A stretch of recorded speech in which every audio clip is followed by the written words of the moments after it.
ನಮಃ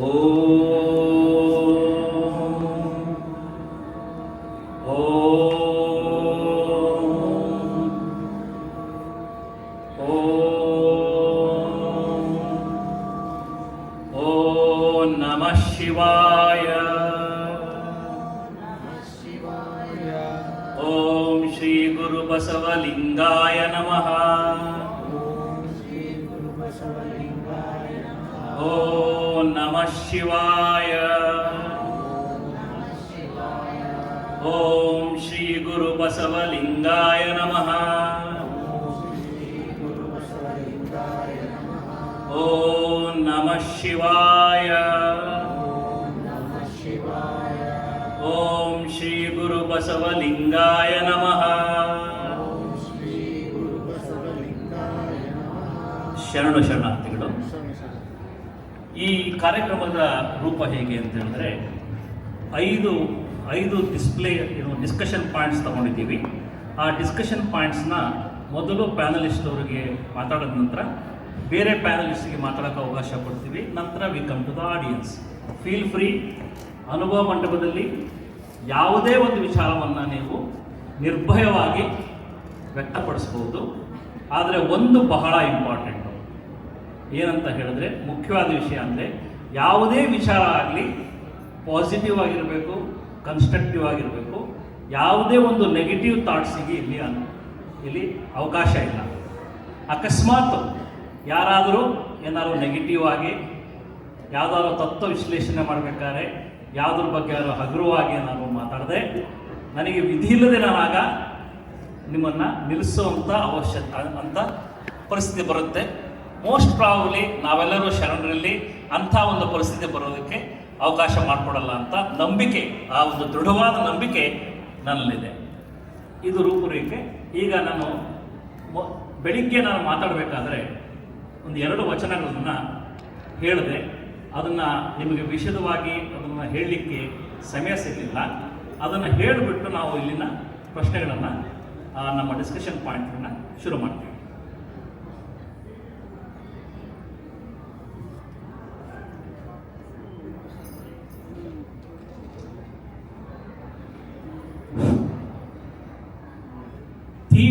theme of this ಅನುಭವ ಮಂಟಪ ನಾನು ಬೆಳಗ್ಗೆ ಹೇಳ್ದಂಗೆ, how to adapt Basavadi Sharanas teachings to bring our internal peace in this crisis situation around us.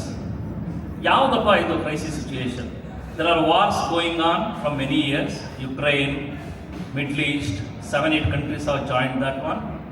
And there are community disturbances are there. In our own community in Karnataka, we are seeing a lot of disturbances between our ancient faith and a most modern thought. ಈ ರೀತಿ ಭಾಳಷ್ಟು crisis ಇದೆ. ಇದರಲ್ಲಿ ನಾವು ಹೇಗೆ ನಮ್ಮನ್ನು ನಡೆಸ್ಕೊಬೇಕು, how we have to carry our self, ಅದರ ಬಗ್ಗೆ ಎಲ್ಲರ ಅಭಿಪ್ರಾಯವನ್ನು ಕೇಳೋಣ. ಅದರಿಂದ ಏನಾದರೂ ನಮ್ಮೊಂದು ಸಹ ಅರ್ಥ ಆಗಿ ನಮ್ಮ ಜೀವನದಲ್ಲಿ ಅಳವಡಿಸ್ಕೊಳ್ಳುವಂಥ ಅವಕಾಶ ಸಿಗಲಿ ಅಂತ ಈ ಒಂದು ಕಾರ್ಯಕ್ರಮದ ಒಂದು ಮೂಲ ಉದ್ದೇಶ. ಬೆಳಿಗ್ಗೆ ಒಂದು ವಚನ ಹೇಳಿದೆ, ಹುಸಿಯ ಆಸೆಯ ಹಿಡಿದು ನಡೆವ ಕಸಮಾನವರ ದೆಸೆ ಗಳಿಸಿ ಕುಸಿದು ಕೆಡಹುತ್ತಿರುವುದು ನಿನ್ನ ಮಾಯೆ. ವಶಗತವನರಿದು ಹರಿದು ವಶಗತವಾಗುವರೇ ಅರಳವಲ್ಲ ನಿಮ್ಮಿಂದಲ್ಲದೆ ನಿರಂಜನ ಚನ್ನಬಸವಲಿಂಗ. ಇದು ದೇಶಿಕೇಂದ್ರ ಸಂಗನ ಬಸವನವರು ಬರೆದಿರೋದು. ಇದು ಇಂಗ್ಲೀಷ್ನಲ್ಲಿ ಏನು ಅರ್ಥ ಕೊಡುತ್ತೆ ಅಂದರೆ, your Maya is making all of us to hold on false hopes and desires, stumble and fall as they wander in every direction. Is there anyone who can truly understand, break free and master this detachment on their own? What they're telling is, we need to master this detachment and try to not to get influenced by maye. ಮಾಯೆ ಅಂತ ಹೇಳಿದ್ರೆ, ನಿಜವಾದ ಮೊದಲನೇ ಮಾಯೆ ನನ್ನ ಮನಸ್ಸಲ್ಲಿ ಏನಿದೆ ಪ್ರತಿಯೊಬ್ಬರಲ್ಲೂ ಅಂದರೆ, ನಾನು ಅನ್ನೋ ಒಂದು ಭಾವನೆ ಇದೆ ಪ್ರತಿಯೊಬ್ಬರಿಗೂ. ಪ್ರತಿಯೊಂದರಲ್ಲೂ ನನ್ನದು ಏನು ಬರುತ್ತಲ್ಲಿ, ನನ್ನ ಹೆಸರು ಯಾಕೆ ಬರಲಿಲ್ಲ, ನನ್ನ ಹೆಸರು ಯಾಕೆ ಯಾರು ಹೇಳ್ತಿಲ್ಲ, ಈ ನಾನು ಅನ್ನೋದನ್ನು ಬಿಡಲಿಕ್ಕೆ ಯಾರ ಕೈಯಲ್ಲೂ ಸಾಧ್ಯ ಇಲ್ಲ, ಬಹಳ ಕಷ್ಟ. ಅದನ್ನು ಬಿಟ್ಟಿದ್ರಲ್ಲಿ ಯಾರು ಬಿಟ್ಟಿದ್ರೆ ಬಗ್ಗೆ ಕೈ ಎತ್ತಿ, ನಾನು ಅನ್ನೋದನ್ನು ಯಾರಾದರೂ ಬಿಟ್ಟಿದ್ದೀರಾ ಇಲ್ಲಿ? ಬಿಡ್ಲಿಕ್ಕೆ ಸಾಧ್ಯ ಇದೆಯಾ? ಭಾಳ ಕಷ್ಟ. ಅದನ್ನು ಬಿಡಿ ಅಂತ ಭಾಳಷ್ಟು ನಮ್ಮ ಎಲ್ಲ ದಾರ್ಶನಿಕರು ಹೇಳಿದ್ದಾರೆ. ಅದು ಬಿಡೋದು ಭಾಳ ಕಷ್ಟ ಇದೆ. ಬಿಡೋಕ್ಕೆ ಸಾಧ್ಯ ಇಲ್ದಿದ್ರು ಆ ಮಾಯೆಯ ಹಿಡಿತದಿಂದ ಸ್ವಲ್ಪ ನಾನನ್ನು ನಾವು ಕಂಟ್ರೋಲ್ ಮಾಡೋದು ಕಲ್ತ್ಕೊಳ್ಬೇಕು. ಆ ಕಂಟ್ರೋಲ್ ಮಾಡೋದು ಕಲ್ತ್ಕೊಂಡ್ರೆ ನಾವು ಭಾಳಷ್ಟು ಸಾಧಿಸ್ತೀವಿ ಅಂತ ಅನಿಸುತ್ತೆ. ಇದರಲ್ಲಿ ಎರಡು ಕನ್ನಡ ಪದಗಳ ಬಗ್ಗೆ ಹೇಳ್ತೀನಿ. ಹುಸಿಗೆ ಆಶೆ ಅಂದರೆ false hope. The vachanakara refers to ಕಸಮಾನವರ ಅಂತ ಹೇಳಿದ್ರೆ ಸಾಮಾನ್ಯ ಜನತೆ. ಈ ಕಸಮಾನವರು ಅಂದರೆ ಸಾಮಾನ್ಯ ಜನತೆ, ಅದ್ರ ಬಗ್ಗೆ ಮಾತಾಡ್ತಿದ್ದಾರೆ. ಮಾಯಾ ಅಂದರೆ ಇಲ್ಯೂಷನ್, ವಶಗತ ಅಂದರೆ mastery over these weaknesses. So with this ನನಗಿಂತ ಚೆನ್ನಾಗಿ ನಮ್ಮ ಪ್ರವೀಣ್ ಶಿವಶಂಕರ್ ಅದ್ರ ಬಗ್ಗೆ ಹೇಳ್ಬೋದು. ಆಗಲೇ ಅವರ ಒಂದು ವಾಗ್ಝರಿಯ ಹೊಡೆತಕ್ಕೆ ನಾವೆಲ್ಲ ಸಿಕ್ಕಿ ಅವರ ಒಂದು ಪ್ರತಿಭೆಯ ಪರಿಚಯ ಆಗಿದೆ. ಅವ್ರ ವಯಸ್ಸಿನಲ್ಲಿ ನನಗಿಂತ ಹಿರಿಯರಾದರೂ ಅನುಭವದಲ್ಲಿ ಅವರಿಗೆ 99 ವರ್ಷ ಅಂತ ತಮಾಷೆ ಮಾಡ್ತಾ ಇರ್ತೀನಿ. ಪ್ರವೀಣ್ ಶಿವಶಂಕರ್ ಅವರೇ, first key topic of discussion, what can we learn? Please listen this one properly. What can we learn from 12th century Sharana's life that we can apply to the present day dilemmas that we are facing individually, as a family, or as a collective, especially in the times of warring nations, conflict-ridden world? ಬರೀ ಯುದ್ಧದ ಬಗ್ಗೆ ಅಂತ ಅಷ್ಟೇ ಅಲ್ಲ, ನಮ್ಮ ಸಮಾಜದಲ್ಲಿರುವಂತಹ ನಮ್ಮಲ್ಲಿರುವ ಭೇದ ಭಾವ ಅಥವಾ ಇದು ಸರಿ ಅದು ಸರಿ, ಬಸವಾದಿ ಶರಣರು, ರೇಣುಕಾರಾಧ್ಯ, ಭಾಳಷ್ಟು ನಮ್ಮಲ್ಲಿ ಈ ಥರ ಭೇದ ಭಾವಗಳು ಇದ್ದೇ ಇದೆ ನಮ್ಮಲ್ಲಿ. ಅದನ್ನು ಹೇಗೆ ನಾವು ಹ್ಯಾಂಡಲ್ ಮಾಡ್ಬೋದು ಇದನ್ನು ಬಸವಾದಿ ಶರಣರ ವಚನಗಳನ್ನು ತಿಳ್ಕೊಂಡು ಅಂತ. ಇನ್ನೊಂದಿಷ್ಟು ಮೈಕ್ಸ್ ಬೇಕಪ್ಪ ಇಲ್ಲಿ. We need another 3-4 mics.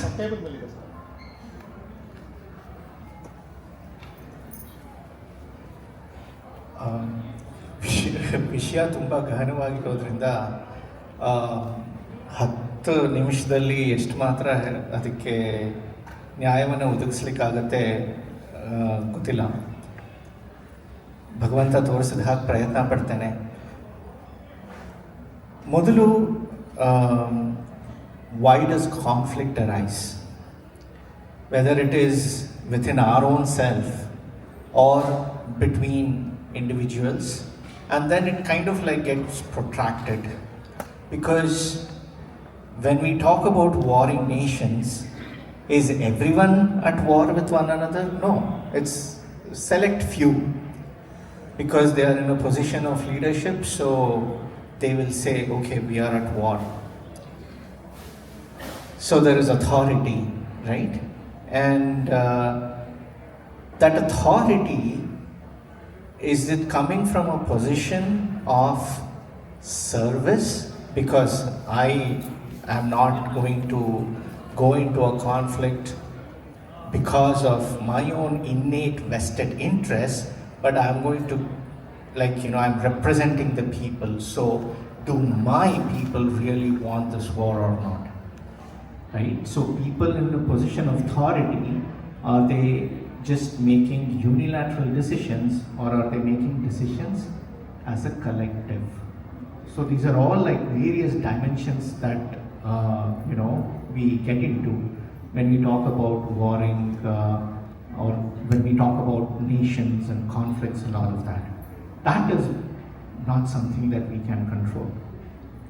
So I'm going to focus more on our individual conflicts, and hopefully if everyone starts from that point, including the ones who are at the topmost, then I think my hope is that effectively it will start mitigating a lot of these things, because more often than not we see that these conflicts have a root inside one individual.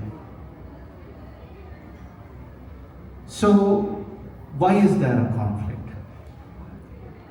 Basavanna says very beautifully in a vachana, he says, Tanna vicharisaloladu ಇದರ ವಿಚಾರಿಸ ಹೋಹುದಿ ಮನವು. ಕೂಡಲ ಸಂಗಮ ದೇವ, ಸುಡು ಸುಡು ಈ ಮನವನ್ನು ಎನ್ನ ನುಡುಹನ ಮಾಡಿತ್ತು. He says, this mind does not want to introspect. but we are very, very eager to judge others. We don't want to look within ourselves. When we want to look at others, we are like, oh yes, look at how he behaves. Look at how he talks. Look at what he says. Everything, because it is so easy to externalize things. The faults we see in ourselves, we are aware of, but we don't want to talk about it. We try to suppress that by talking about the faults of others, and that is when, even from an interpersonal perspective, we get into the aspect of, I am so because you did something. Whether it is between regions, whether it is between two individuals. There are a lot of partnered, married people here. I have been spared that burden consciously. But many a times, ನೀ ಹೇಳಿದ್ದಕ್ಕೆ ನಾನು ಇದು ಮಾಡಿದ್ದು. ನೀ ಯಾಕೆ ಆ ಥರ ಅಂದರೆ, ನೀ ಆ ಥರ ಹೇಳಿರಲಿಲ್ಲ ಅಂತಂದರೆ ನಾನು ಇದೇನು ಮಾಡುತ್ತಿರಲಿಲ್ಲ. Right? Because you are very reactive to things. ನನ್ನದನ್ನ ಹೇಳಿದ್ರೆ ಬಸವಣ್ಣನವರು ಮತ್ತೊಂದು ವಚನದಲ್ಲಿ ಅವರು ಹೇಳ್ತಾರೆ, ಎನ್ನಿಚ್ಛೆಯ ನುಡಿದರೆ ಮೆಚ್ಚುವುದೆನ್ನ ಮನ, ಇದಿರಿಚ್ಛೆಯ ನುಡಿದರೆ ನಲುಗುವುದೆನ್ನ ಮನ. ನನಗೆ ಏನು ಖುಷಿ ಆಗುತ್ತೋ ಅದನ್ನ ಹೇಳಿದ್ರೆ he is the best friend I have. Because he will always agree with everything I say. ಇವರು ಹರೀಶ್ ಅವರು ಚೆನ್ನಾಗಿ ಹೊಗಳ್ತಾರೆ, ಭಯ ಆಗತ್ತೆ. ಯಾವಾಗ ಹರೀಶ್ ಅವ್ರು ನನ್ನನ್ನು ಚೆನ್ನಾಗಿ ಹೊಗಳ್ತಿದ್ದಾರೋ ನನಗೆ ಜೀವ ಬಗ ಅನ್ನತ್ತೆ, ಏನೋ ಬತ್ತಿ ಇಡ್ತಾರೆ ಇವಾಗ ಅಂತ. ಹಾಗೆ ಹೇಳಿನೇ ನಾನು ಇದಕ್ಕೆ ಒಪ್ಪಿಸ್ಬಿಟ್ರು ಅವರು. But when someone pushes us to the point of where we feel criticized, or when they differ from our opinion, we immediately feel threatened. Because three aspects, bhaya, shoka, moha, ee moorna, if we can anchor to this, fear of losing my authority, my individuality, my identity, moha towards anything that I have, anything that I want, and shoka, when I know that I have lost it, I feel sad. These three things are at the root of every conflict. When we are talking at a national perspective, when we are talking at an individual perspective, when we are talking between individuals in any relationship, ee moorna ನಾವು ಅರ್ಥ ಮಾಡ್ಕೊಂಡ್ಬಿಟ್ರೆ, we will know that at the root of every conflict is fear. You look at what happens whenever the leadership talks. Oh, there is a fear. Something is going to happen. They can do this, they can do that. ಭಯ ಇಲ್ಲ, ನಮ್ಗೆ ಈ ಥರ ಮಾಡಿದ್ರು, ನಾವು ಅದಕ್ಕೆ ಪ್ರತೀಕಾರ ತೀರಿಸ್ಕೊಳ್ಬೇಕು, ಈ ಥರ ಆಗಬೇಕು, ಆ ಥರ ಆಗಬೇಕು. ಶೋಕ, ಮೋಹ, I need more. What is the root treatment for these three aspects? It is self-awareness. If we can understand that my true nature is divine, which is what I had spoken of throughout in the session in the morning, we will get released of bhaya, shoka, moha. Because what is there to lose? Who am I losing to? What am I losing?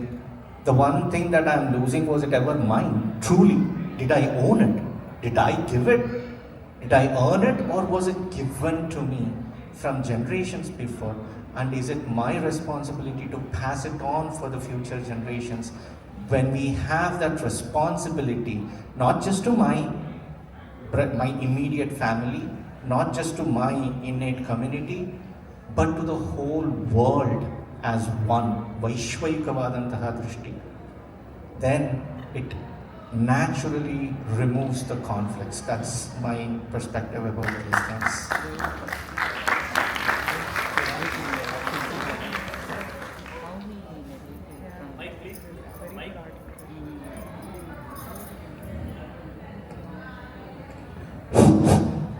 ಇನ್ಯಾವುದು ರಚನನ ನೀವೇನಾದ್ರು comment ಮಾಡ್ತೀರಾ ಅದರಲ್ಲಿ? Hello. ಹಾಂ, ಬರುತ್ತೆ. ಪ್ರವೀಣ್ ಮಾತಾಡಿದ ಮೇಲೆ ನಾವೇನು comment ಮಾಡೋಕ್ಕೆ ಮದುವೆನೇ ಆಗಿಲ್ಲ ಅಂತಾರೆ, ಎಷ್ಟು ತಿಳ್ಕೊಂಡಿದ್ದಾರೆ ಅಲ್ವಾ? ಆಗಲೇ ಇವರು ನಾನು ನಾನು ನಾನು ಅನ್ನೋದನ್ನು ಮರೆತುಬಿಡಿ ಅಂತ ಹೇಳಿದರು. ನಾನು ಅನ್ನೋದನ್ನು ಮರೆತುಬಿಟ್ರೆ ಆಯಿತು, ಈ ಥರ ಯಾವುದು ಪ್ರಾಬ್ಲಮ್ಸ್ ಏನಲ್ಲ. ನನಗೆ ತಕ್ಷಣ ಜ್ಞಾಪಕ ಬರ್ತಾ ಇರೋದು ಅಂದರೆ ಬಸವಣ್ಣನವ್ರ ವಚನ, ಪರರ ಚಿಂತೆ ನನಗೆ ಕೈಯ, ನನ್ನ ಚಿಂತೆ ನನಗೆ ಸಾಲದೆ. If you can all internalise that, if all the nations can internalise that, then if you can say that, let the other country survive. It is their problem. But if we have any resources to provide them, let us do that. Otherwise, let us stay away from them. If we can bring that kind of concepts to people, regions, countries, imagine how beautiful this world will be. Thank you ಸುಜನಣ್ಣ. ಮತ್ತೆ ಯಾರು panelist ಏನಾದ್ರು comment ಇದೆಯಾ? Okay, ನಾವು for the audience, feel free, any opinion is best opinion, please feel free to ವಿದ್ಯಾ ಅಲ್ವಾಗಮ್ಮ ಅವರು.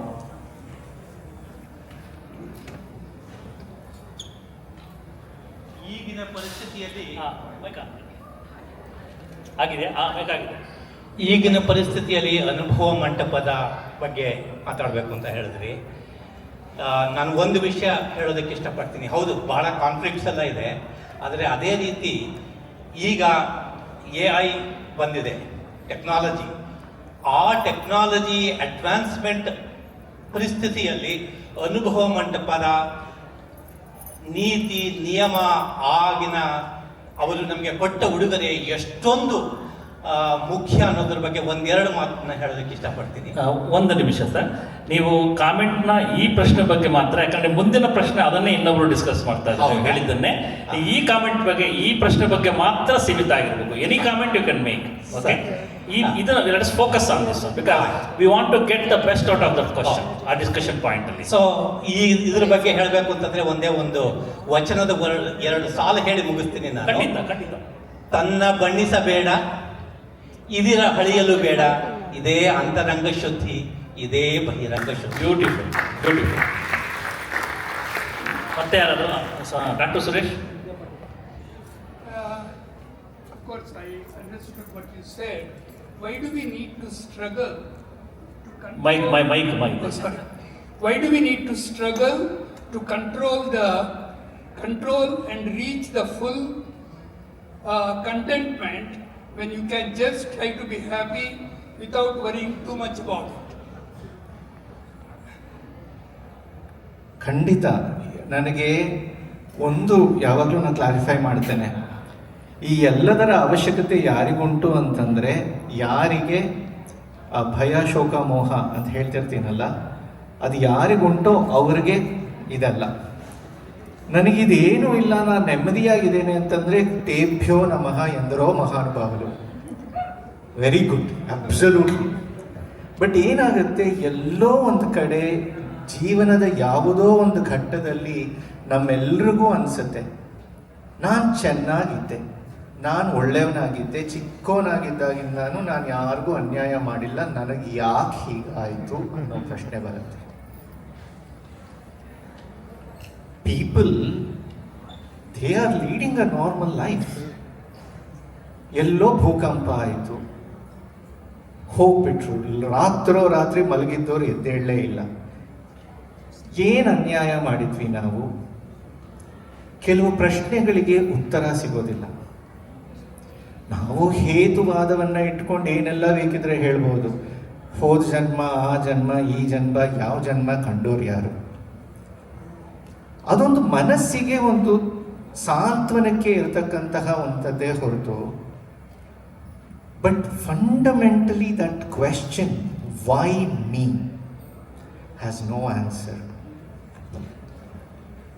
That point is when you will need all of these things.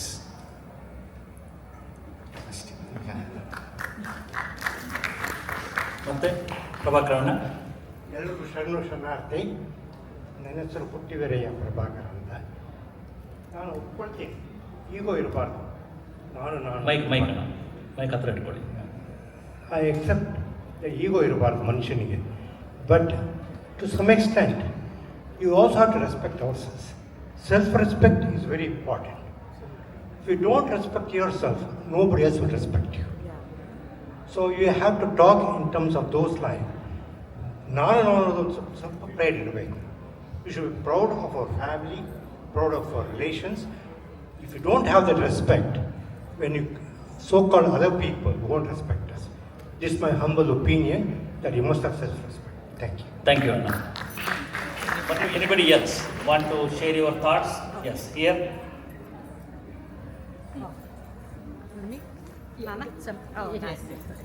ನಮಸ್ಕಾರ. So ನನ್ನ question ಏನು ಅಂದರೆ, ನಾನು ಯಾವಾಗಲೂ ಯೋಚನೆ ಮಾಡ್ತೀನಿ, ಫಿಯರ್ ಅಂತ ಮಾತಾಡಿದ್ವಿ. ಸೊ ಫಿಯರ್ ಅನ್ನೋದು ಸಮಾಜದಲ್ಲಿ ಒಂದು ಫಿಯರ್ ಇದ್ದರೆ it is we are able to navigate as a collective. If there is no fear, how do we do this? I don't have the vision of a self-aware society where everybody is a free thinker, and how is that? Has it ever been demonstrated in history? Never. The truth is never. Because that is how powerful the Arishad Vargas are. ಹಾಗಾಗಿನೇ ಯದಾ ಯದಾ ಹಿ ಧರ್ಮಸ್ಯ ಗ್ಲಾನಿರ್ಭವತಿ ಅನ್ನೋದಕ್ಕಷ್ಟು ಮಹತ್ವ ಇರೋದು. ಯಾಕಂತಂದರೆ this is a cyclical thing that keeps on repeating. ಬಸವಣ್ಣವ್ರು ಅಷ್ಟು ಹೇಳಿ ಬರೆದು, ಬಸವಣ್ಣವ್ರು ಅಷ್ಟೇ ಅಲ್ಲ, ಎಷ್ಟು ಜನ ಎಲ್ಲ ಹೇಳಿ ಬರೆದು ಎಷ್ಟು 100-200 ವರ್ಷದಷ್ಟೊತ್ತಿಗೆ ಏನೇನೆಲ್ಲ ಶುರುವಾಗುತ್ತೆ ಎಲ್ರಿಗೂ ಗೊತ್ತಿರೋವಂಥದ್ದೇ. So no, it is not. But it is not about idealistic goal. It's the journey that matters. And matters at our level. ಅದಕ್ಕೋಸ್ಕರನೇ ಅವ್ರು ಹೇಳಿದ್ರಲ್ಲ, ಸರ್ ಅವ್ರು ಹೇಳಿದ ಹಾಗೆ, ಸಜ್ಜನಣ್ಣ ಅವ್ರು ಹೇಳಿದ ಹಾಗೆ, ಪರರ ಚಿಂತೆ ಯಮಗೆ ಲೋಕದ ಟೊಂಕ ನೀವೇಕೆ ತಿದ್ದುವಿರಿ. ನಮ್ಮಲ್ಲಿ ಇದು ಯಾಕೆ ಇಷ್ಟೊಂದು ಬರುತ್ತೆ ಅಂತಂದರೆ, ಏನು ಸಿಂಪಲ್ ಉದಾಹರಣೆ, ಟ್ರಾಫಿಕ್ ಲೈಟಲ್ಲಿ ನಾನು ನಿಂತಿದ್ದೀನಿ, ಇಟ್ಸ್ ಅ ರೆಡ್ ಲೈಟ್, ನಾನು ನಿಂತಿದ್ದೀನಿ, ಸಮ್ವನ್ ಕಟ್ಸ್ ಅಕ್ರಾಸ್. ನಮ್ಗೇನು ಅನ್ಸುತ್ತೆ, ನಾನು ನಿಂತಿದ್ದೀನಿ, ಅವ್ನು ಮುಂದೆ ಹೊರಟೋದ. So there is an advantage that he gained and immediately it triggers me because no, I should have gotten that advantage because I am leading a rightful. ಯಾಕೆ ಅಲ್ಲಿ we are talking about phala, recognition. I should have had. So to your question of, we are doing, like, is there ever going to be that sort of an idealistic society? No, because we are always going to be phala hetu. We always want something as an outcome. We don't do anything for the joy of doing things. Allama Prabhugalu ಒಂದು ಹೇಳ್ತಾರೆ, ಬೆಳಗನೂ ಪೂಜಿಸಲು ಬೇಡ ಕಂಡ, ರಾತ್ರಿಯಲ್ಲೂ ಪೂಜಿಸಲು ಬೇಡ ಕಂಡ, ಪೂಜೆಯನ ಪೂಜಿಸುವನ ತೋರು ಗುಹೇಶ್ವರ ಅಂತಂದ್ಬಿಟ್ಟು.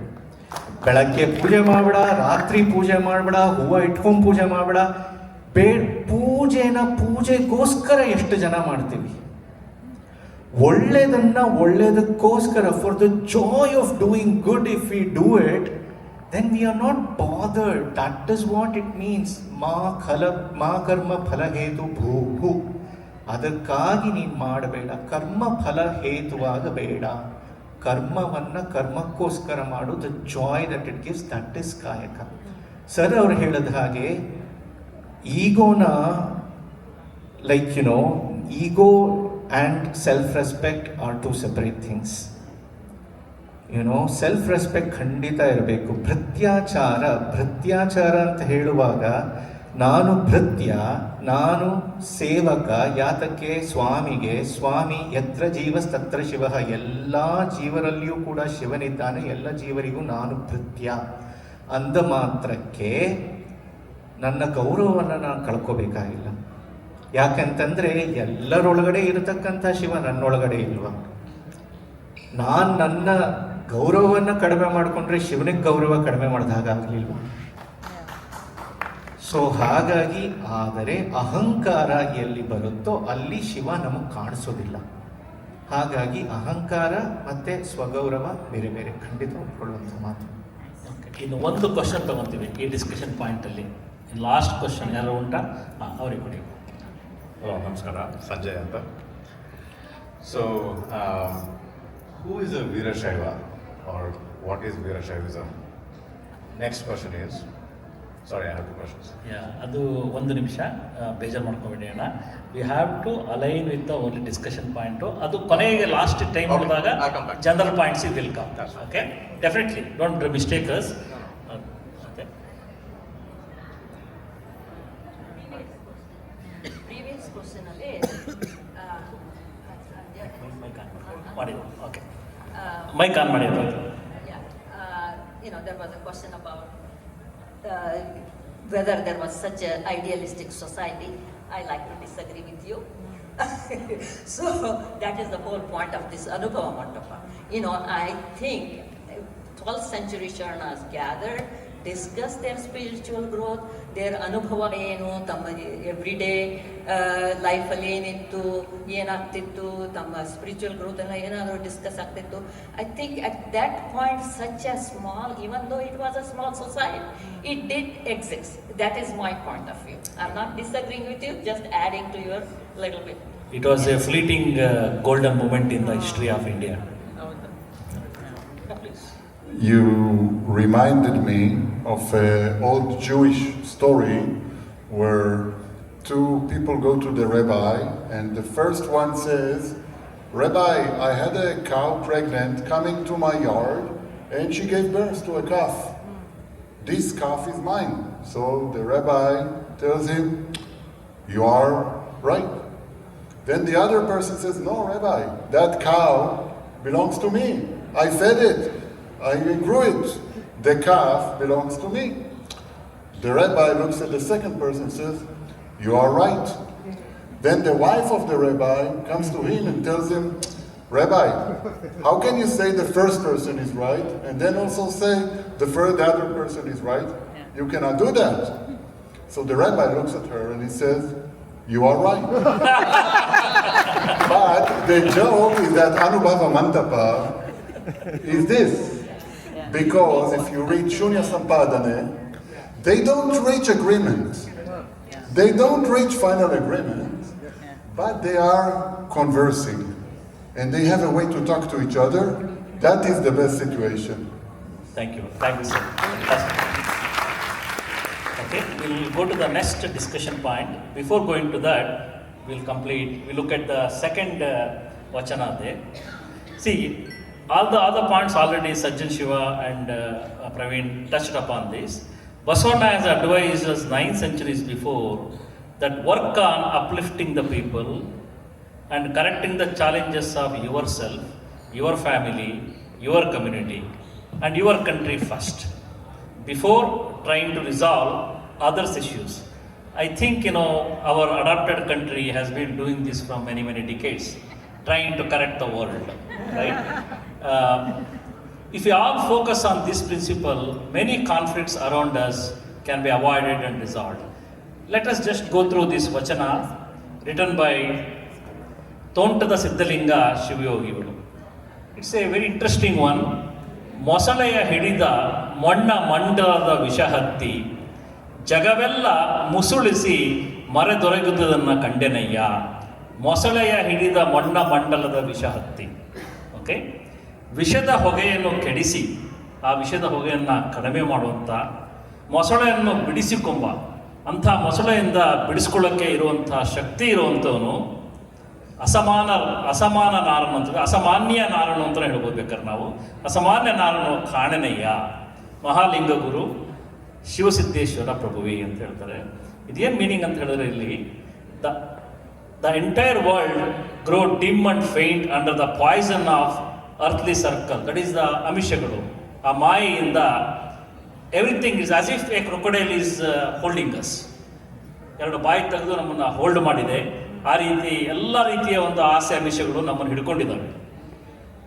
ಇದನ್ನು ಬಿಡಿಸ್ಕೊಂಡು ಬರುವಂತಹ ಅಸಾಮಾನ್ಯ ವೀರ ಯಾರನ್ನೂ ನಾನು ಕಾಣೆ. ಈ ಒಂದು ಇರುವಂತಹ ಸ್ಮೋಕ್ ಇರುವಂಥ ಪಾಯ್ಸನ್ನು, ಇದನ್ನು ತಪ್ಪಿಸ್ಕೊಂಬರುವಂಥ ಈ ಕೊರಗಡೆಯಲ್ಲಿ ಕೆಂಪನ್ನು ತಪ್ಪಿಸ್ಕೊಂಬರುವಂಥ ಅಸಾಮಾನ್ಯ ನಾನು ಕಾಣೆನು ಅಂತ ಹೇಳ್ತಾನೆ. ಅಂದರೆ ಭಾಳ ಕಷ್ಟ ಇದೆ ಇದನ್ನು ಬಾಯಲ್ಲಿ ಹೇಳ್ಬೋದು ಇದನ್ನು ನಾವು ಇದನ್ನೆಲ್ಲ ಬಿಡಬೇಕು ಅಂತ. ಯಾರ ಹತ್ರ ಹೋಗಿ ಪ್ರವಚನ ಕೇಳಿದ್ರು ಆ ಆಸೆ ಬಿಡು, ಈ ಆಸೆ ಬಿಡು, ಅದು ಬಿಡು, ಹೆಂಡತಿ ಬಿಡು, ಅದು ಬಿಡು ಅಂತೆಲ್ಲ ಹೇಳ್ತಾ ಇರ್ತಾರೆ. ಅಥವಾ ಏನೋ ಮಕ್ಕಳಂದ್ರೆ ಆಸೆ ಬಿಡಬೇಕು, ಆಸೆ ಪಡೆದೇ ನೀವು ಪ್ರೀತಿ ಮಾಡಬೇಕು ಅಂತ. ಪ್ರತಿಯೊಂದು ಹೇಳೋದು ಭಾಳ ಈಸಿ, ಜೀವನದಲ್ಲಿ ಅಳವಡಿಸ್ಕೊಳ್ಳೋದು ಭಾಳ ಕಷ್ಟ. ಅದರಲ್ಲಿ ನೋಡಿ ಅದರಿಂದ ವಚನಗಳನ್ನು ನಾವು ನಮ್ಮ ಪ್ರವೀಣ್ ಅವ್ರು ಹೇಳ್ದಂಗೆ ನೀವೇ ಓದಿ ಅರ್ಥ ಮಾಡ್ಕೊಳ್ಳೋ ಪ್ರಯತ್ನ ಪಟ್ಟರೆ ಅದೇ ಒಂದೇ ವಚನನ ಇಬ್ಬರು ಎರಡು ರೀತಿ ಅರ್ಥ ಮಾಡ್ಕೊಬೋದು. ಆ ರೀತಿ ಅಂತ ಅವಕಾಶ ಇರುತ್ತೆ. ಈಗ with this we complete the discussion point of number 1. Second one ಈಗ ಒಬ್ಬರು ಎ ಬಗ್ಗೆ ಕೇಳಿದ್ರು. That is the one we are going to discuss, sir. You can ask that question in this discussion point. Dr. Gil Benhard is going to start this discussion. Again, what can we learn from 12th century Sharana's lives that we can apply to the present day dilemmas that we are facing individually, as a family or as a collective, especially in the times of technology disruption. In the times of technology disruption, how we can use the vachanas.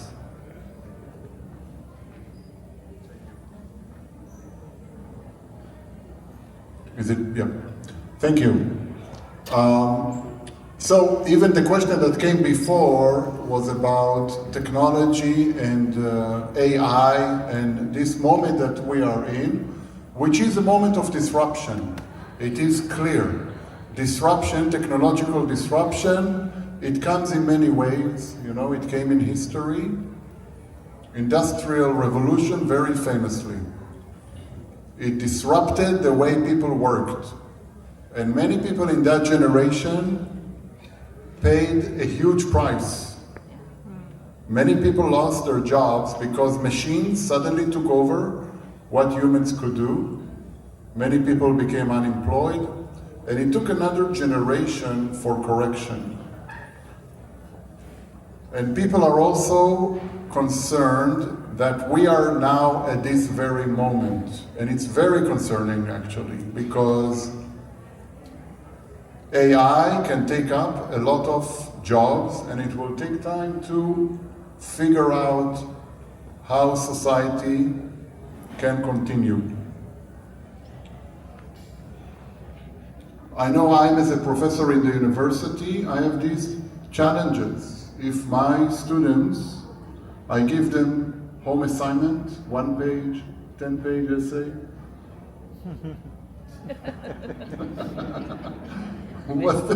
What's the use of reading it?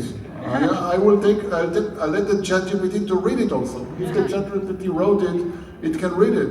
One time, I told them, no AI in my classroom. One student submitted essay with AI. How did I know? Because it was so well-rounded, written so well. So I didn't call her name in the classroom, but I said, someone here submitted AI essay. And I told them, what do you think a teacher does when he reads this very polished essay? You think he goes, wow, what a smart student, amazing. No, she used AI, very clear. So we developed this understanding that we are not looking for polished perfection. And this is where actually we as human beings, we will get our value. Our value as human beings is the imperfections, is the special nature of how we see the world and how we write an essay and how we talk to each other. AI already works on averages. Everything it tells you has passed the test of everyone say so. So it goes through the middle. But we humans, we need to be the best. And this is vachanas. Vachanas brings us back to being human. Praveen spoke so eloquently, so nicely in the morning and here also. You read Allama Prabhu Vachanas. They question vachana. What is vachana? Vachana is utterance, is to speak. Allama is not happy with language. He is not happy with vachanas. Basavana is not happy with bhakti. It cuts you like a saw, right? The vachanas force you to feel. They bring you back to the fundamental questions and difficulties of our lives. This is where we have to be. This is the place. And Praveen said in the morning, test the vachana. Don't believe the vachana. Test it. Think about it. Ask questions, always like that. That is the place that we as human beings have our own value. We are reminded. So a thing like vachana, for me, it gives me hope. We can always go there to these places, and it throws us back inside, reminds us who we are, makes us think. So that is the solution, I think, at the age of AI, to look for the human experience, to look for the human experience, to who we are, what is our value as human beings, in relationships, in the way we experience God, in how we do to the environment, to the people around us, is being human. And that is the value of Vachana. Thank you, Professor. Any panelists want to contribute to this?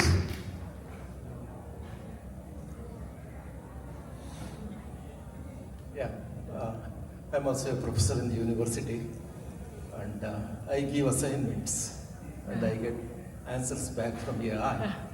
And I normally take them to the class and say, I'm going to use ChatGPT to evaluate them. Let it do it. So that is the age we are in. Only difference between AI as a technology, disruption, versus previous technologies. Mike, Mike. If you think in terms of when the first car came out by Ford, it took about 15 years for that to become commodity, so everybody can use it. With AI, ChatGPT comes in today, and 2 million people sign up tomorrow. And technology is so fast, progressing, it is very hard for everyone to catch up. And when we let people go, we ask them to come back educated enough to be useful to me. The company says, but the individual cannot come up with it. So we are in that kind of environment, which is very, very disheartening. But AI is here. There are no two ways about it. We just have to, as educators, I feel bad every morning as to what I am teaching today. Half of my students are not even listening to me because they know that they can go to ChatGPT and get the answer. How can I make this individual think? Like the professor said, how can we make him think that what AI gives us an average value of what we are looking for? How can I probe into it? Do I have the enough domain knowledge to say that what it said is right or wrong? How can I make them think? That is the question I go on every day as an instructor, as a professor. Sarojaka. So my experience with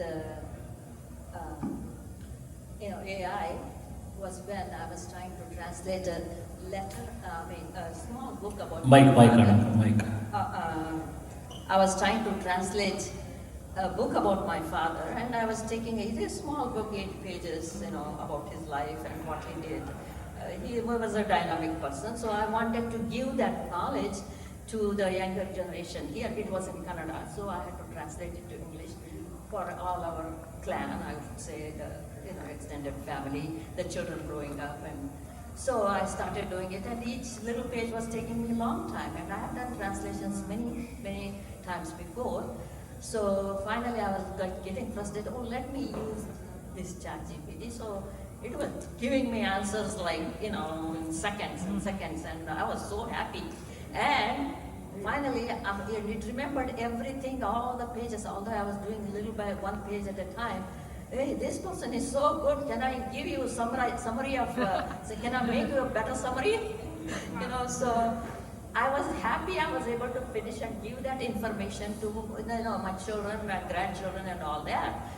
But I started thinking, my translation, capacity or ability is going away. I'm losing it.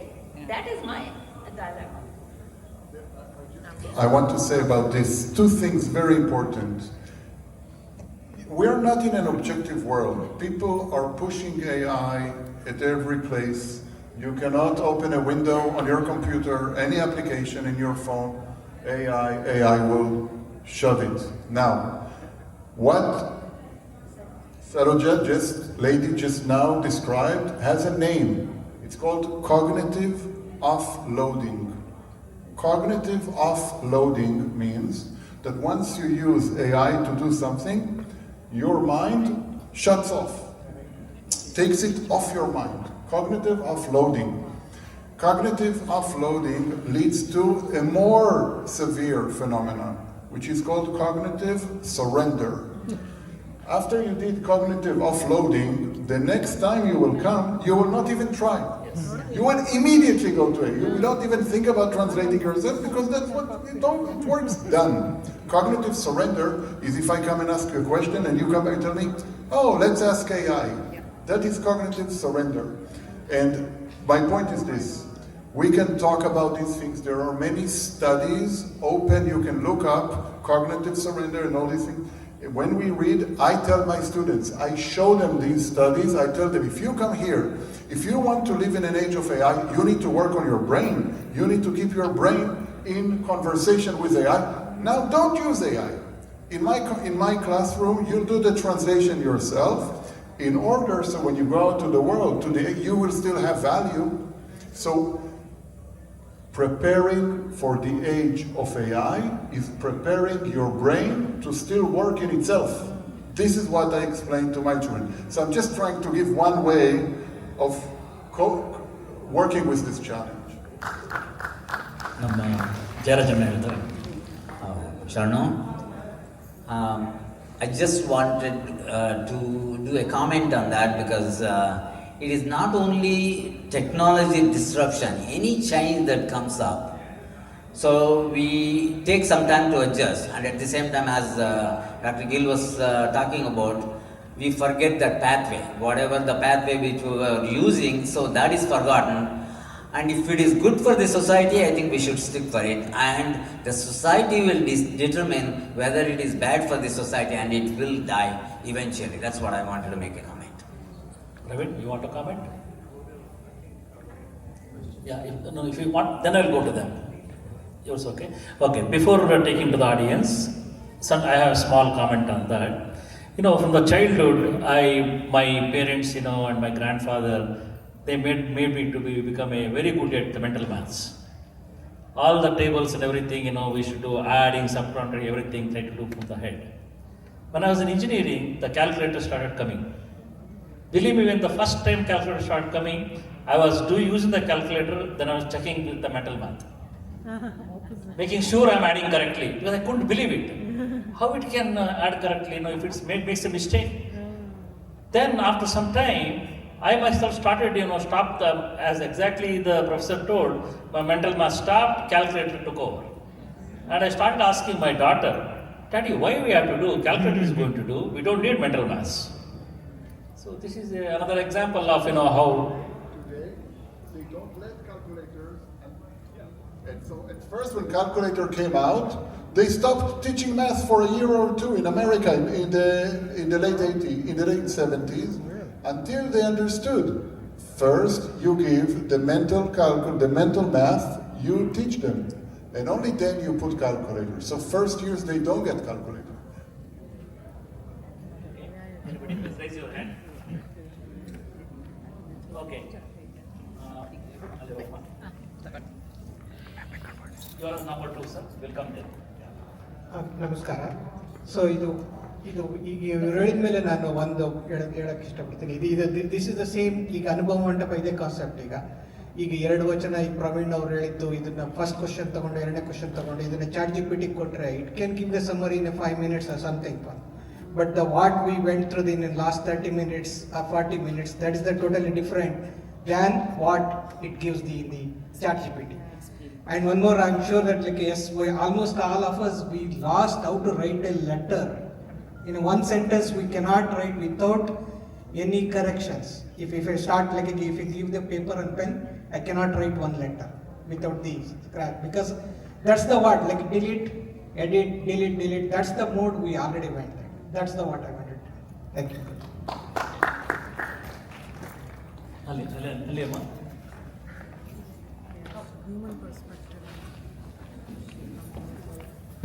ಸ್ವಲ್ಪ ಅವರಿಬ್ಬರ ಕಡೆ ನೋಡಿ ಸ್ವಲ್ಪ ಅನ್ನಿ ಆವಾಗ ಅದೇ ನೀವು. Thank you, sir. I heard a lot of discussion on AI. First, I beg your pardon. Probably I'm the odd man out. I don't understand or speak Kannada. So, but I could gather the vibrationally whatever is being said. And I would like to say just one thing. I'm guiding, two of my research scholars are writing a book, The Future with AI. And I told them, I almost dictated the last chapter for them. The future beyond AI. Okay, sir, I would like to give my 2 cents here very quickly. We are in the phase of transition. And I was at an IEEE invited talk and 2 IEEE fellows asked me, at that time just a mass shooting had happened in North Carolina here. It's about 3-4 years ago I had given that talk. Can AI predict where the mass shooting will be? I said yes or no, and then I build a exercise for them in the class right there. We create a thought cloud. And I relate this to basically it's a divine thing that eventually we are going to get rid of all the computing we need. We are going to have a money-free society and we are going to evolve to the next level. And that is basically what the 12th century Sharanas envisaged for us. We are in the middle of a huge quantum leap of that, not just faith, but we have a lot of responsibility. We are not helpless. Okay? We are not helpless. So we don't have to live in fear. We have to live in empowerment. You know?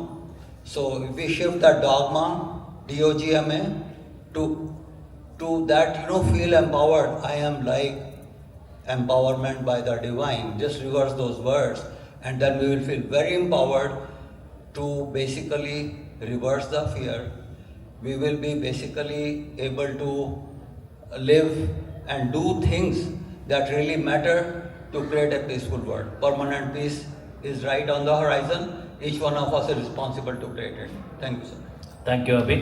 And by Abhi Agarwal, he is very much interested in these topics and he has come, even though he is a non-VSNA, but he has come here and is participating with all of us. Thank you, Abhi. Hello, my name is Ashwini. I had the same question which Mr. Shiva had about AI and using ChatGPT. I mean, if you look at younger generations, how do we make them use their mind when they're writing a college essay and so forth? But I'm also guilty when it comes to cognitive offloading. But on the flip side, now that they have a taste of using ChatGPT and getting the best material out of it, to keep up with the competition, they want to continue to do it. So how do they get out of that vicious cycle of not using it? And if they start using their own mind, then maybe it's not the perfect thing or the best thing that they can come up with. Any insights, any thoughts?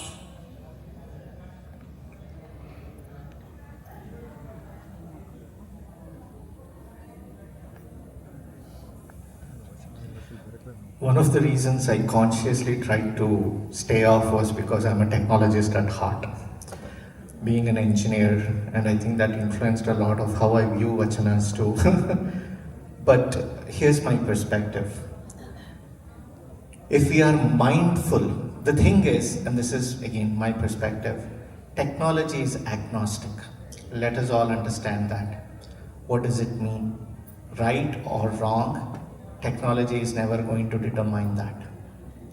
The users of the technology are the ones who are going to determine it. ಚಾಕು ಮಾಡಿದಾಗ ಚಾಕುನ ತಗೊಂಡು ತರಕಾರಿ ಕತ್ತರಿಸೋದಕ್ಕೆ ಅನ್ನೋ ಒಂದು ಉದ್ದೇಶ ಇಟ್ಕೊಂಡಿದ್ರು. ಅದನ್ನು ತಗೊಂಡು ಜೀವ ತೆಕ್ಕೋಬಹುದು ಅನ್ನೋದು ಕೂಡ ಅದು ನಾವು ಡಿಸ್ಕವರ್ ಮಾಡಿದ್ದು.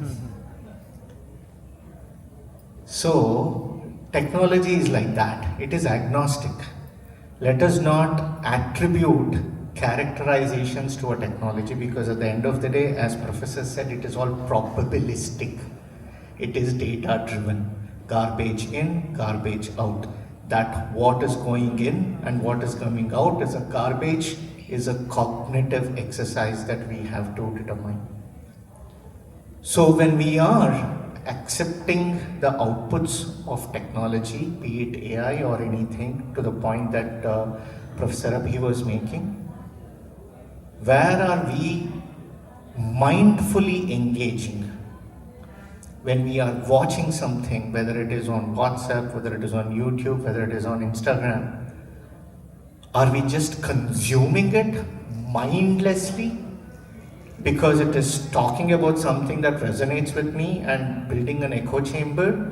Or am I critically looking for data in there, consciously looking to see the opposite end also? All of these are cognitive abilities that we have to work towards developing. That takes effort. And to again the point that the entire panel was making, what we are trying to do is reduce the effort. Somehow we have gotten it into our mindset that to be smart means I have to work less. There is a dimension to that smartness. You know, maybe I'm offloading something cognitively, but what is freeing up in my brain? Where am I re-engaging? Because brain is plastic. There is something called neuroplasticity, right? The brain is plastic, and it is plastic no matter what age you are in. You can always re-engage and reassign your neurons into different pathways so that they can go and build new skill sets. Are we enabling that? Are we trying? That is where the innate understanding of who we are as a human being. As human beings, we have that innate divinity antandre innenu, that I have the power. I can change. I don't have to remain in this dogma. I don't have to believe everything that is being pumped out on social media. I'm going to be more conscious in how I'm taking information, converting information, data to information, information to knowledge. Knowledge is actionable, information is not always actionable. So these dimensions, when we start understanding, then we can consciously engage with AI, then AI becomes our tool. We are not going to become a tool of AI. We are not going to become another data point in the probabilistic model that they are going to build. We will be the ones who are going to tell what data has to get fed, because we are creating the right sort of data for the sort of society that we want to see. To the point that Abhi was making, we are at the transitory Sandhikala anta na heladnalla, this is that transitory period. So there is going to be chaos, there is going to be dissonance, but if we can learn to turn this chaos to create a paradigm shift in that narrative, in how we engage with the technology. Sharanas did that. They tried to do that. In all that chaos that existed over there, they tried to create a paradigm shift in how reinforcing what it meant to be truly human. We need to do that at the level of intellect, at the level of cognizance right now. That is what is going to help us prepare to engage with AI the right way. Otherwise, all the points that the panel made, they are all clarion calls of awakening, that if we don't do that right now, the arc of technology should always follow the arc of human development. To that extent, right now we need to be aware that the gap between the technology haves and have-nots is increasing immensely. There's a whole population that does not even know how to engage with AI, let alone know that this is AI generated fake video. Deep fakes. They don't even know how to engage with it. My own seniors in my own family, they don't know. WhatsApp al bantu, yalla nijve. WhatsApp University ant heltaralla. They'll believe anything and everything. How are we as younger generation? This is my message. Educate. This is where the community has to come together. There are a lot of people, professors and great visionaries and industrial leaders and knowledge like academicians in the community, they have to come forward to build that knowledge gap so that people at all sects of walks of life, they are prepared to consciously and mindfully engage with AI. And I think that will definitely, that would be the path for us to take in order to, like, overcome being ruled by anything artificial. Okay, I think because of the time, we'll go to the AI is a very favorite topic. We're all kind of enjoying it, and somebody told, how come Praveen looks so good in the flyer?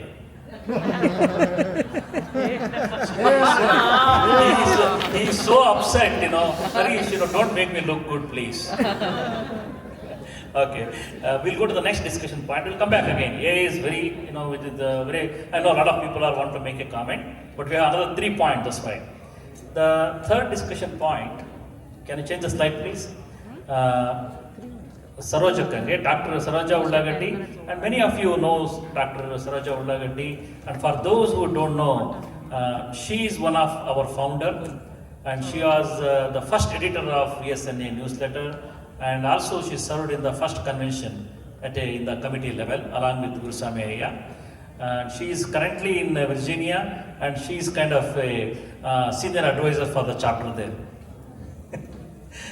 Okay, what can we learn from 12th century Sharana's lives that we can apply to the present day dilemmas that we are facing individually as a family or as a collective, especially in the times of socio-cultural crisis? Maybe one question somebody asked, we might touch that one in this discussion. Okay? Yeah.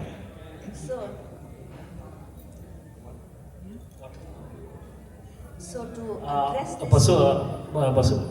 Bus ಸ್ವಲ್ಪ ವಾಟರ್ಗೆ ಸ್ವಲ್ಪ arrange ಮಾಡ್ತೀಯಪ್ಪ ಯಾರಿಗಾರ ಹೇಳಿ ಯಾ ವಾಟರ್ಗೆ. So to address this question, I would like to go back to the history scene before Basavana. So what were the religious conditions? Nowadays they like calling Sanatana Dharma instead of Hinduism. So there were already Vedas, Upanishads and Agamas and Puranas and all the related literature had come into scene. People worshipped many deities. 3 great teachers, Ramanuja, Shankara and Madhvacharya had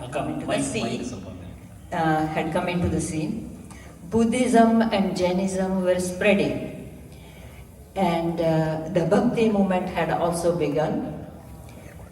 Within this Sanatana Dharma, people followed many deities like Vishnu, Shiva, Ganesha, Shakti, and all these. And they were the common people were influenced by Puranas and the sacred ancient stories. And idol worship had taken deep root. Temples for different deities were coming up, they were building fast. And how were the social conditions at that time? So as you all know, you might have heard this many times, the society was divided into 4 main groups. I don't have to repeat those groups. The upper classes had the privileges of studying scriptures, but not the lower classes. So the lower classes were again proliferated, all these classes proliferated into many different castes. So individuals' birth determined caste and status, was determined by caste, status and class belongings. The lower classes were engaged in physical labor and spent their lives in the servitude of upper classes. So this kind of an underprivileged society had evolved. So, and let us talk about women a little bit. They did not have any rights, no independence. So, but this grand scale temple building, architecture, religious literature had reached great heights. But that was only an outward visible progress. but however, it did not indicate the well-being of the entire society as we saw it earlier. So Basavana came on scene. He had studied Vedas, Upanishads and all the scriptures, yet he was not, whatever he saw, the hierarchical society and the underprivileged class, he was not happy with that.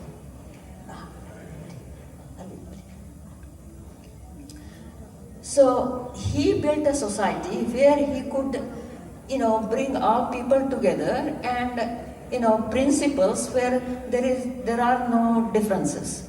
So equality was established through Ishtalinga practice. Ishtalinga practice was like a bulldozer, that way everybody, all people, whatever caste they came from, they can use Ishtalinga to, reach God or whatever spiritual aspirations they have. So that is equality, and individuals are responsible for their experience in seeing God. I think we discussed this point earlier, that Praveen addressed this very many times, that we are ourselves, responsible for our own spiritual growth. So we have to question everything. That is what Basavana stressed. And in the social, it was a social revolution. One's character is more important, not the caste or the individual status. That is. And economic revolution was like, he brought ideas of kayaka and dasoha, and whatever you earn with sincerity, honest means, uplift, use it to uplift part of it, at least part of it, use it to uplift the society. That was kayaka and dasoha. And women had the same rights as men. They can use, do Ishtalinga puja, write vachanas, discuss, stay, so that was one of the main important things. And also it was a language revolution, because all the scriptures are in Sanskrit. The common people did not know, many people did not even have the right to listen to the Shastras. So whatever they discussed and whatever the anubhava they were, that Basavana was talking about, it was in, they were discussing it in Kannada, the common people's language. So politics, it was a political revolution too. So what Basavana said was, spirituality you can't just do this time of the day and then do the rest of your livelihood something else. So spirituality has to be embedded in every part of your life. That is how we practiced. So this was the scene, and that is how Basavana tried to address the social crisis at that time. Now, does those things exist today? Not in the same way. Like, we don't have such a hardened 4 classes or a hierarchical society, but we still see the same things as discrimination due to gender, due to color, creed and everything. They are still there. It's not completely gone. So how do the 12th century Sharanas tell us, give us a path, give us a, way to address this? So their focus was on the deeper level, not looking at the physical level. I am not just a mind-body complex. I am more than that. I am a peaceful soul. And if we look back at, we haven't touched upon the Shatsthala. In that, there is the Linga, which is Shiva, is also Sthala. It separates into Linga and Anga. Anga is the individual soul.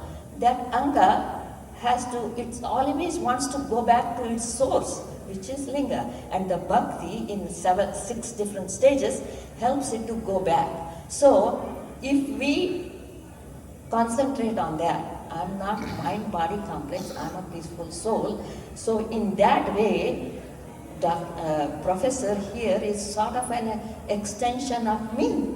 He is an extension of me. I'm not looking at his gray hair and say, what does he know? Or, he is so young, Praveen is so young, he's young enough to be my son. What does he know? I cannot say that.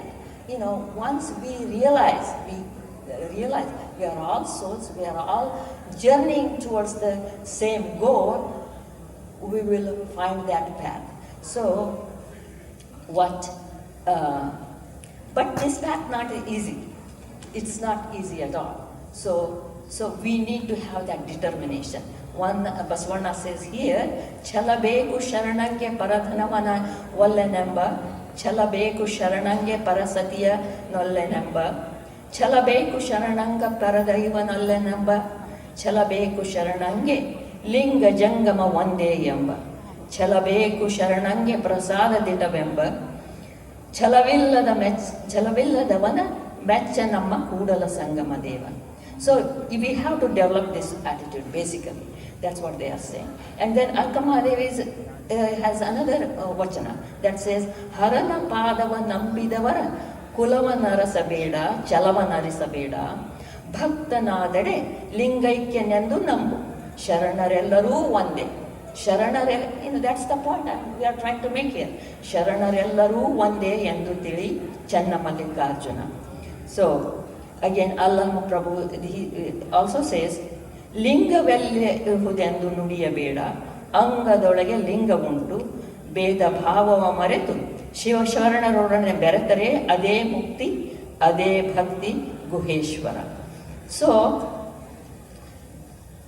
study vachanas, and they have a path there, and go beyond just looking at people, not a mind-body complex. And over the morning sessions we heard Ayya said, take a Sharana pledge, and these will be the points for us to come together and try to address those issues first at individual level, and then at a family level, and at a societal level and a global level. It's a long way, but we have to start. That is my... Thank you, Sarojaka. Now, because of the time limitation, I will take only 2 questions from the audience, if you have any. Please limit your question quickly. Okay.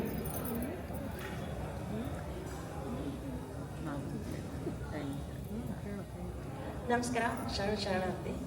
And for those who don't know, Shashikala Chandrasekhar is from our VSNA Maryland, and she is a very good writer, written a lot of her poems have become even film songs also. We are very, very happy to have her with us. ನಿಮ್ಮ ನುಡಿಗಳಿಗೆ ಧನ್ಯವಾದಗಳು. ಅಂತ ದೊಡ್ಡೋಳೆನೆಲ್ಲ ಹಾಬಿಗೆ ಒಂಚೂರು ಬರೀತೀನಿ ಅಷ್ಟೇ. ಆದರೆ ಇವಾಗ ಕೇಳ್ತಾ ಸರೋಜ ಅವರೇ, ನೀವು ಆಗಲೇ ಹೇಳಿದ್ರಿ ಡಿಸ್ಕಷನ್ ಇದು, ನಾನು ನಿಮ್ಮ ಸಂಪೂರ್ಣವಾಗಿ ಒಪ್ಕೊಳ್ತಾ ಇಲ್ಲ. ಕಾಂಪ್ಲೆಕ್ಸು, ವೆರಿ ಕಾಂಪ್ಲಿಕೇಟೆಡ್ ಅಂತೆಲ್ಲ ಹೇಳ್ತಾ ಇದ್ರಿ. ಅಂದಿನ ಶರಣರ ನುಡಿಗಳು ಅಥವಾ ನಡವಳಿಕೆಗಳನ್ನ ಇಂದು ಅಳವಡಿಸ್ಕೊಳ್ಳೋದು ಕಷ್ಟ ಇದೆ. ಅದನ್ನು ಈ ಬೇರೆ ಥರ ಹೇಗೆ ಮಾಡ್ಬೋದು ಅಂತ. ಆದರೆ ನಾನು ವಚನ ಸಂಚಯ ಅಂತ ಹೇಳಿ ಒಂದು ವೆಬ್ಸೈಟ್ ಇದೆ, ಅದರಿಂದ ಅದನ್ನು ದಿನ ಒಂದು ವಚನಗಳು ಹಾಕ್ತಾರೆ. ಅದರಲ್ಲಿ ಒಬ್ಬ ವಚನಕಾರ ಲದ್ದಯ್ಯ ಸೋಮಣ್ಣ ಅಂತ, ಹೆಚ್ಚು ಜನರು ಕೇಳಿಲ್ಲ. ಅವನು ಬರೆದಿರೋದು ಒಂದೇ ಒಂದು ವಚನ ಸಿಕ್ಕಿದೆ. ಆ ವಚನದಲ್ಲಿ ಎಷ್ಟು ಸಲೀಸಾಗಿ ಹೇಳ್ತಾನೆ, ಸಹಜವಾಗಿ ಬದುಕು ಎಷ್ಟು ಸಹಜವಾಗಿ ಇಟ್ಕೋಬೋದು ಅನ್ನೋದಕ್ಕೆ ಈ ವಚನ ಹೇಳ್ತಾನೆ. ಆವ ಕಾಯಕವಾದಡು ಸ್ವಕಾಯಕವ ಮಾಡಿ ಗುರು ಲಿಂಗ ಜಂಗಮದ ಮುಂದಿಟ್ಟು ಒಕ್ಕುದ ಹಾರೈಸಿ ಮಿಕ್ಕಿದ ಕೈಗೊಂಡು ವ್ಯಾಧಿ ಬಂದರೆ ನರಳು, ಬೇನೆ ಬಂದಡೆ ಒರಲು, ಜೀವ ಹೋದಡೆ ಸಾಯಿ, ಇದಕ್ಕ ದೇವರ ಹಂಗೇಕೆ ಬಾಪು ಲತ್ತೆಯ ಸೋಮ. ಅಂದರೆ ಇಷ್ಟು ಸಹಜವಾದದ್ದು. ಮನಸ್ಸಿಂದ ಕಾಯಕನ, ನೀನು ಯಾವ ಕಾಯಕನಾದರೂ ಮಾಡು, ಅದನ್ನು ಸ್ವಂತದ್ದು ಮಾಡ್ಕೋ, ಸ್ವಕಾಯಕ ಮಾಡು. ಸಾನುರಾಗದಿಂದ ನಿಷ್ಠೆಯಿಂದ ಕಾಯಕ ಮಾಡು. ಅದು ಬಂದಿದ್ದನ್ನು ಗುರು ಲಿಂಗ ಜಂಗಮಕ್ಕೆ ಒಪ್ಪಿಸು, ಅದ್ರಲ್ಲಿ ಮಿಕ್ಕಿದೆಯಲ್ಲ ಅದ್ರಲ್ಲಿ ನೀನು ಜೀವನ ಮಾಡು. ಅದು ಹೇಳ್ತಾನಲ್ಲ, ಪೇನೆ ಬಂದರೆ ಹೊರಲು ಮತ್ತು ಜೀವ ಹೋದರೆ ಸಾಯಿ. ಇದಕ್ಕೆ ದೇವರ ಹಾಗೆ ಬೇರೆಯವ್ರನ್ನ ಅದಕ್ಕೆ ದೂರೋದು, ಕೈ ಮಾಡಿ ತೋರಿಸೋದು, ಅದರಿಂದ ಹಿಂಗಾಯ್ತು ಇದರಿಂದ ಕೊಡೋದು ಬೇಕಿಲ್ಲ. ಇಷ್ಟು ಮಾಡಿದ್ರೆ ಅಷ್ಟೇ ನಾವು ಉಸಿರಾಡ್ತೀವಲ್ಲ, ಅಷ್ಟೇ ಸಹಜವಾಗಿ ಬದುಕನ್ನು ದೇವ್ರನ್ನ ನಂಬಿ ಬದುಕ್ಬೋದಲ್ಲ ಅಂತ ನನಗಿನ್ನ ತುಂಬ ಸಹಜ ಅನಿಸ್ತಿದ್ದು. ಈ ವಚನ ತುಂಬಾ ಇಷ್ಟ ಆಯಿತು. ಇಷ್ಟು ಜೀವನ ಸಾಕಕ್ಕೆ ಇಷ್ಟು ಸರಳವಾದ ಸೂತ್ರ ಸಾಕನ್ಸುತ್ತೆ ನನಗೆ. Thank you. Thank you. I will take one more comment or question.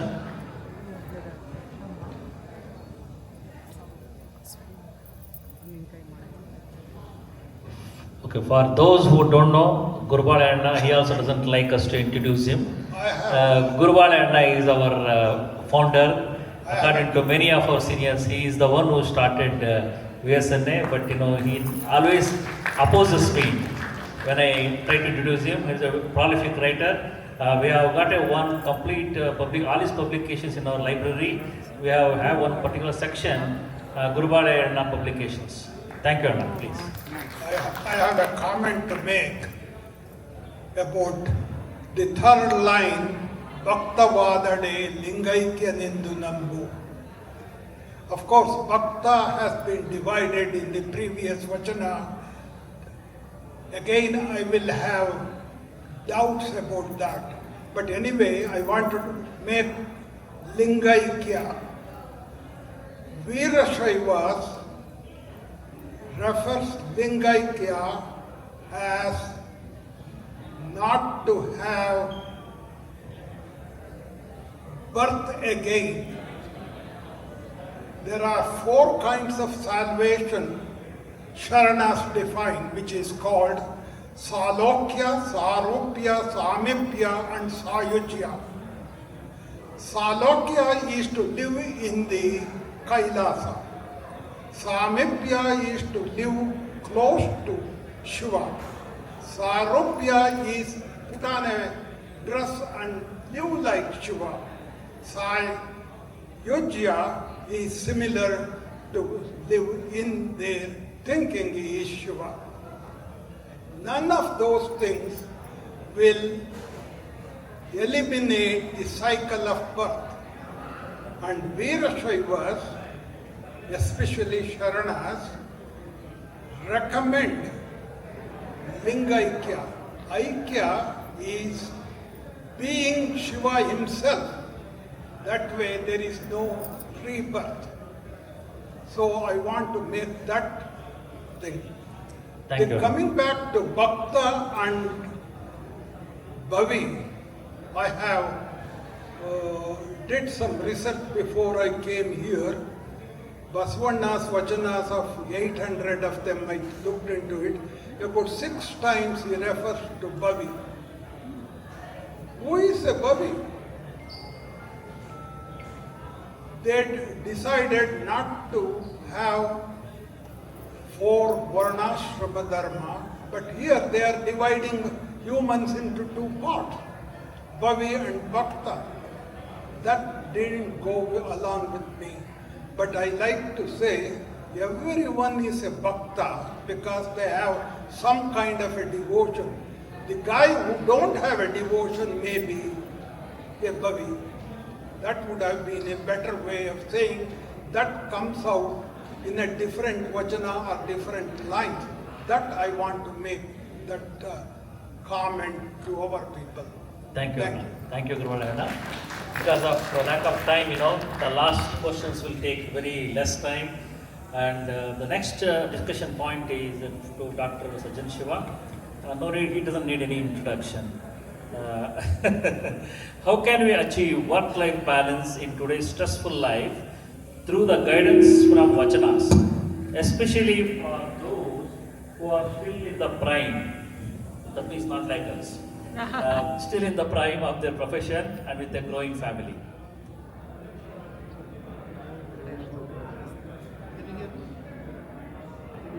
No. Yeah, okay. So it said especially for those who are there in their prime earning profession and also taking care of family. We have a problem of work-life balance. That's also true for us who have 5 or 6 grandkids already, as to how we take care of these 5 grandkids and still live our life. I cannot run behind them already. Okay? So it applies to both groups. Basically, the moment we say work-life balance in this society, any book you read, they say, sit down and make a decision one day saying that I'm going to draw a line here. Lakshman Rekhe hakpidtini. Ee kade work, ee kade family spirituality. Then they go on addressing that as to how to do that.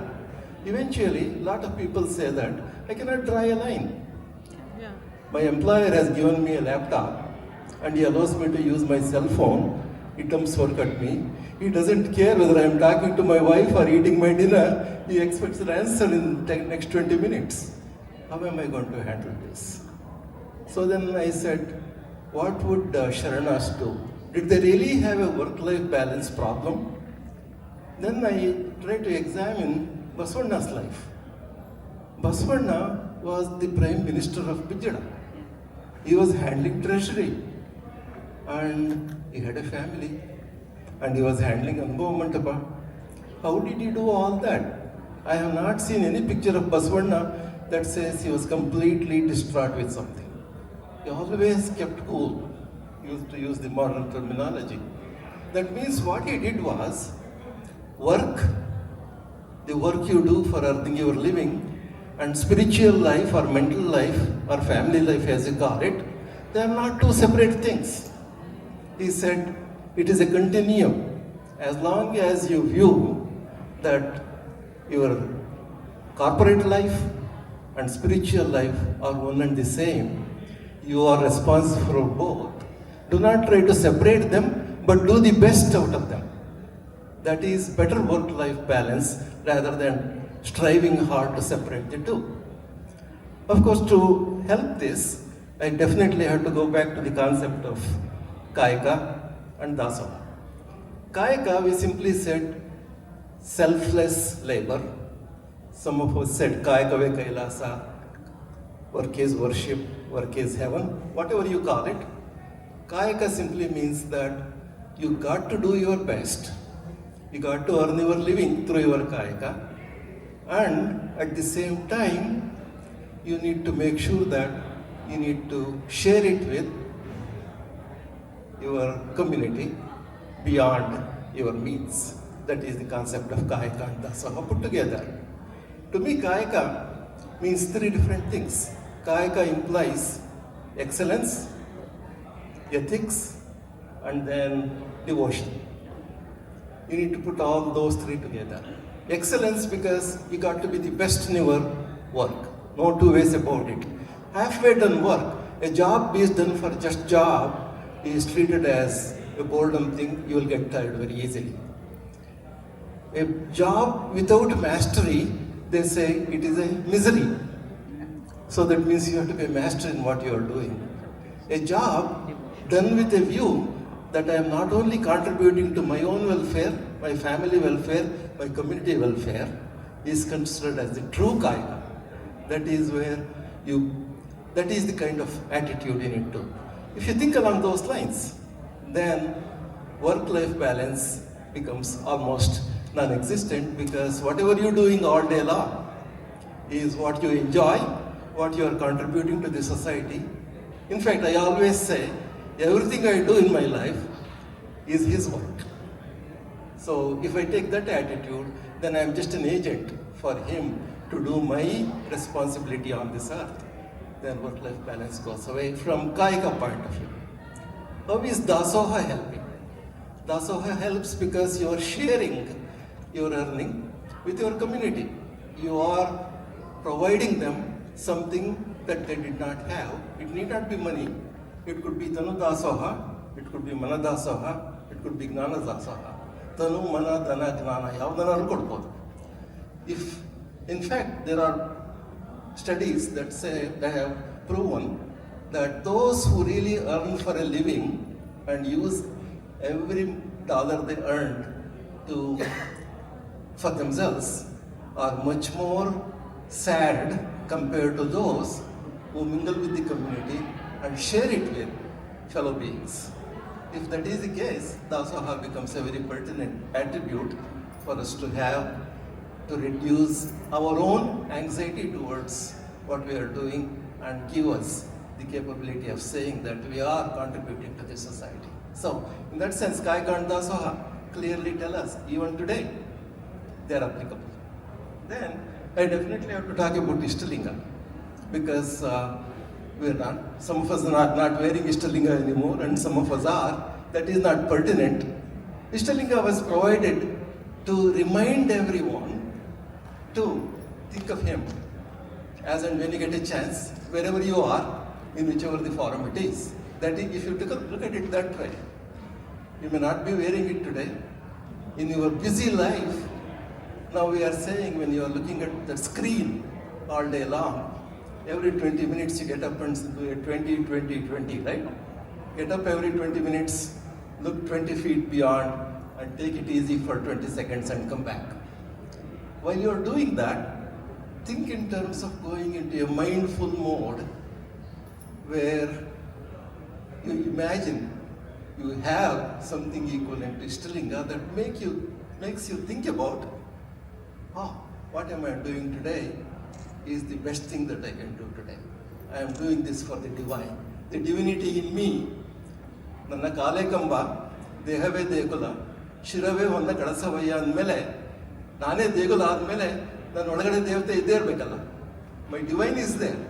That 2 minutes you come out of the screen, sit down and invoke the divine and say, divine, give me the strength today to control, to do the best thing that I can do, ignore the things that I cannot control. So to me, Ishtalinga is that symbol rather than saying that whether I wear it or not, whether I do it every morning Linga Puja or not, that's a different question. So this is very, very pertinent to work-life balance also. Anubhava Mantapa, we have been talking about it. So do satsang. Have a lot of good friends with whom you can sit down and talk to. Because anything that you have, your work frustrations, that you keep it to yourself, they keep growing. Instead, if you can find like-minded individuals, 2 or 3, we call it satsang in general. That is our local Anubhava Mantapa, if you want to call it. Share it so they can give you the better view of whatever that needs to be done. So, and lastly, concept of Vairagya. Our Shaivism, our Sharanas have given us a good meaning for Vairagya, which is not give up everything and then just concentrate in spiritual life. No, they said Vairagya is part of your life. You do all the things that you need to do, you must do. You are in this society, but you are not in this society. Okay? Be like the lotus flower grown in a mud-filled water. It is beautiful, it is performing its duty, at the same time, the water is not sticking to the leaf anymore. Vairagya is the detachment with what you are doing. So now, think in terms of the new definitions I gave you for Kaika, Kailasa, Vairagya, Ishtalinga. That makes your work-life balance comes to you automatically, in my opinion, rather than the new concept of dividing the two and trying to rule it. So those are my 2 cents. Now I have to say in terms of Kaika and Kailasa, Aidaki Maraya, Aidaki Lakkama, I have to remember them. Aidaki Maraya was a Shivsharna. His job was to work in a store which sell groceries and all those things, and he would bring just enough groceries and akki home every evening, and Lakkama would cook and feed the Sharanas that were around them, and they eat themselves, and that is the end of their day. They were satisfied, content with it. So one day, Aidaki Maraya decides, I'm going to bring more groceries today home. And Lakkama sees that and says, this is not going to work. ಆಸೆ ಎಂಬುದು ರಸರಿಗಲ್ಲದೆ ಶಿವಭಕ್ತರಿಗೆ ಅಯ್ಯ. Please take this back. And she sends them back and keeps only what is needed. Those Sharnas, so they practiced it. They did their kayaka, they earned it, they shared it with fellow Sharnas, and that's how they were happy.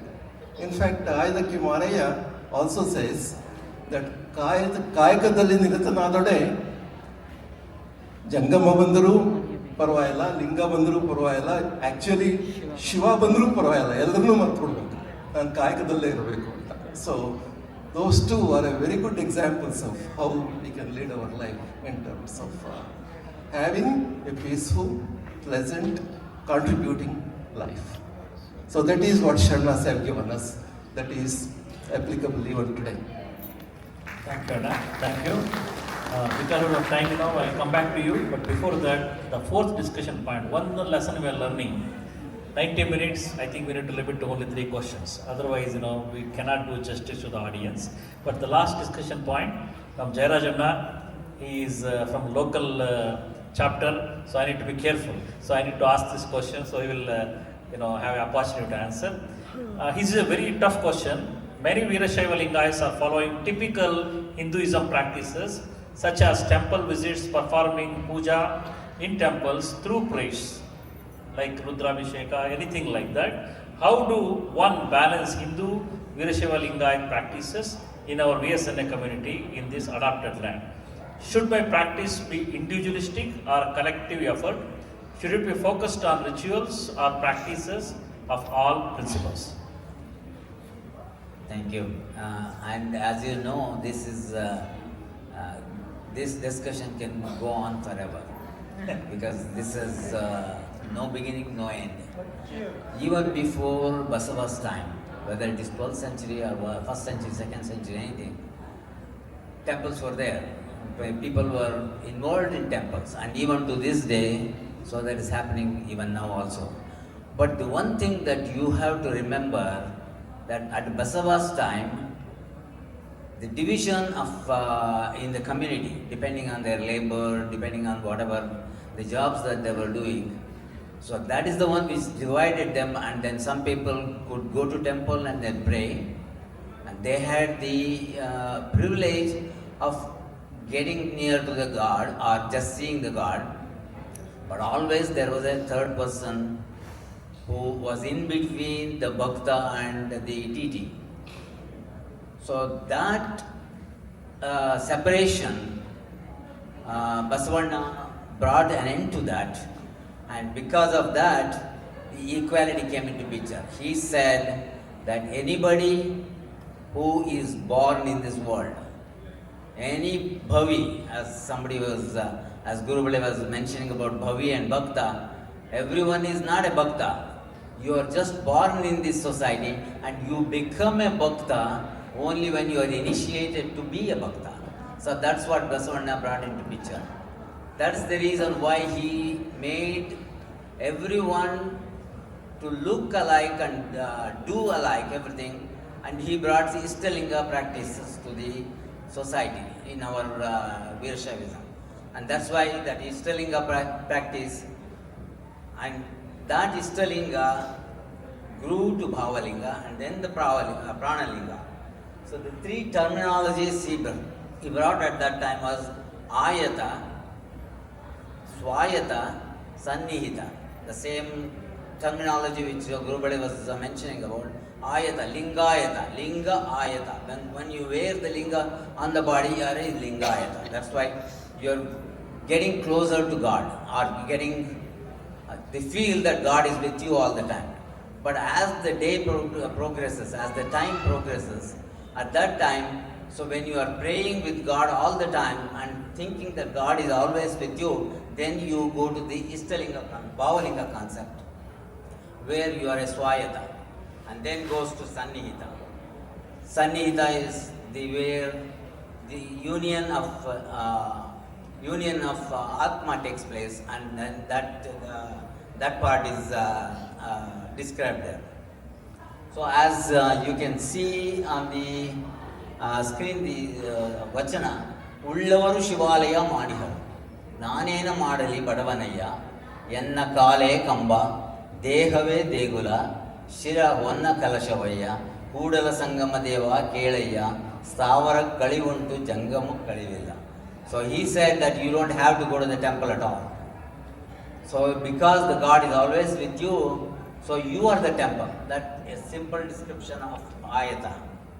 So that practice he brought into, and even to this day, either you can just stay as that, or if you want to rise spiritually, then you have to go little bit better, and spiritually you have to be more nearer to God, and then that separation can be reduced to some extent.